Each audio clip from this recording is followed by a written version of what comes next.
Tasty treat मराठीमध्ये तुमचं सर्वांचं स्वागत आहे। तर आज आपण बनवणार आहोत मिल्कशेक। तर आधी आपण एक केळ सोलून घेऊया। आता हे केळ आपण बारीक करूया थोडी त्याच्यात, आणि हे सगळं आपण मिक्सरला लावणार आहोत। 2 केळे घेतलेत आहेत बारीक करून, वेलची पावडर आणि थोडंसं दूध मिक्सरमध्ये बारीक करण्यासाठी लागेल। तर आपण मिक्सरच्या भांड्यामध्ये हे केळी काढून घेऊया।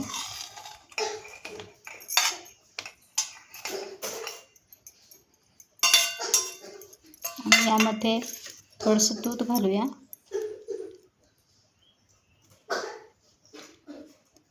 आणि हे आपण मिक्सरला लावून घेऊया।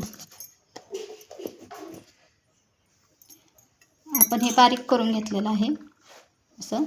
आता यात आपण वेलची पावडर टाकूया। ही वेलची पावडर मी बनवली आहे घरातच।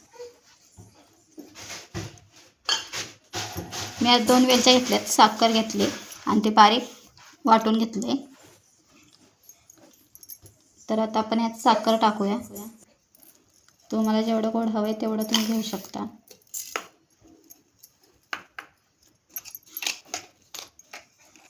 आता हे मिक्स करून झालं आहे। पुन्हा एकदा आपण मिक्सर फिरवून घेऊ। तर आपण बघू शकता हे आपलं झालेलं आहे। तर आपण हे काढून घेऊया।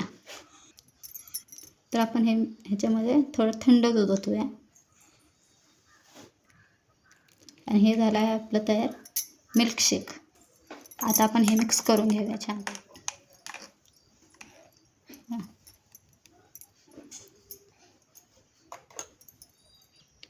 तर हा मिल्कशेक तुम्हाला कसा वाटला कमेंटमध्ये नक्की सांगा। व्हिडिओला लाईक करा आणि शेअर करा। चॅनलला सबस्क्राईब करायला विसरू नका।